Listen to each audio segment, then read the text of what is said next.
আসসালামু আলাইকুম সবাইকে নিউজ রুম ইউটিউব চ্যানেলটির পক্ষ থেকে স্বাগতম। আশা করছি আপনারা সবাই খুব ভালো আছেন।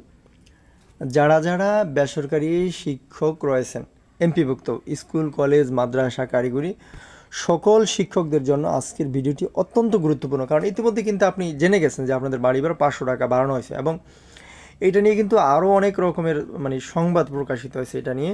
তো আজকের ভিডিওটি সেটাই নিয়ে আলোচনা করব যে আসলে 500 টাকা বাড়ানো হয়েছে কিনা এবং এটা আপনি কবে থেকে পাবেন যদি বাড়ানো হয়ে থাকে, এবং কবে থেকে পাবেন এবং কিভাবে পাবেন, এবং আপনাদের যারা শিক্ষক সমাজ রয়েছে তাদের অর্থাৎ এই বাড়ানো নিয়ে তাদের মতামত কী।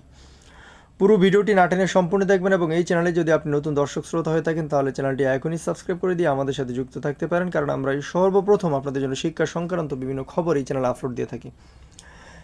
এমপিভুক্ত শিক্ষকদের বাড়ি ভাড়া বাড়ল, পরিপত্র জারি। দৈনিক শিক্ষা প্রকাশিত হয়েছে খবরটি 5 অক্টোবর 2025। প্রথমেই লেখা আছে পরিপত্র বলা হয় বেসরকারি শিক্ষা প্রতিষ্ঠানে কর্মরত এমপিভুক্ত শিক্ষক কর্মচারীদের বাড়ি ভাড়া ভাতা নিম্নোক্ত শর্ত পালন সাপেক্ষে 1000 টাকা থেকে বৃদ্ধি করে 1500 টাকা নির্ধারণ করা হলো। অর্থাৎ আগে কিন্তু আপনি 1000 টাকা পেতেন, এখন আর 500 টাকা বেশি পাবেন, মোট 1500 টাকা পাবেন। আচ্ছা, ভালো কথা। বেসরকারি শিক্ষা প্রতিষ্ঠানে কর্মরত এমপিভুক্ত শিক্ষকদের বাড়ি ভাড়া 500 টাকা বাড়ানো হয়েছে, ফলে শিক্ষকরা এখন থেকে 1500 টাকা বাড়ি ভাড়া পাবেন। আগে 500 টাকা পেতেন, এখন কিন্তু 1000 টাকা পেতেন, এখন আর 500 টাকা বেশি পাবেন, মোট 1500 টাকা বাড়ি ভাড়া পাবেন। গত 30 সেপ্টেম্বর অর্থ মন্ত্রণালয়ের প্রবিধি শাখা থেকে এই সংক্রান্ত অনুমোদন দেওয়া হয়। বাড়ি ভাড়া বাড়ানোর পরিপত্র রোববার 5 অক্টোবর ওয়েবসাইটে প্রকাশ করা হয়েছে। অর্থ মন্ত্রণালয়ের প্রবিধি শাখার উপসচিব মোহাম্মদ শরীফুন্নাস এতে সই করেন। পরিপত্রে বলা হয় বেসরকারি শিক্ষা প্রতিষ্ঠানে কর্মরত এমপিভুক্ত শিক্ষক কর্মচারীদের বাড়ি ভাড়া ভাতা নিম্নোক্ত শর্ত পালন সাপেক্ষে 1000 টাকা থেকে বৃদ্ধি করে 1500 টাকা নির্ধারণ করা হলো।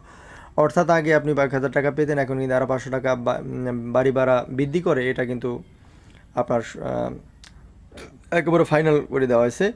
পরিপত্রে কিছু শর্ত যুক্ত করে বলা হয়েছে এই ভাতা প্রদানের ক্ষেত্রে যাবতীয় আর্থিক বিধিবিধান যথাযথভাবে অবশ্যই অনুসরণ করতে হবে। এ ভাতা সংক্রান্ত ব্যয় ভবিষ্যতে কোনো অনিয়ম দেখা দিলে বিল পরিশোধকারী কর্তৃপক্ষ উক্ত অনিয়মের জন্য দায়ী থাকবেন। ভিডিওর মাঝখানে এসে বলবো, আপনি যদি এই চ্যানেলটি এখনও সাবস্ক্রাইব করে না থাকেন প্লিজ চ্যানেলটি সাবস্ক্রাইব করে দিবেন এবং আমাদের সাথে যুক্ত থাকবেন, কারণ আমরা এই সর্বপ্রথম আপনাদের জন্য শিক্ষা সংক্রান্ত বিভিন্ন খবর এই চ্যানেলে আপলোড দিয়ে থাকি। প্রশাসনিক মন্ত্রণালয় কর্তৃক আদেশ জারির তারিখ থেকে ভাতা কার্যকর হবে। প্রশাসনিক মন্ত্রণালয় কর্তৃক জিও জারি করে জিও 4 কপি অর্থ বিভাগে পৃষ্ঠ কোণনের নিমিত্তে প্রেরণ করতে হবে বলে উল্লেখ করা হয়।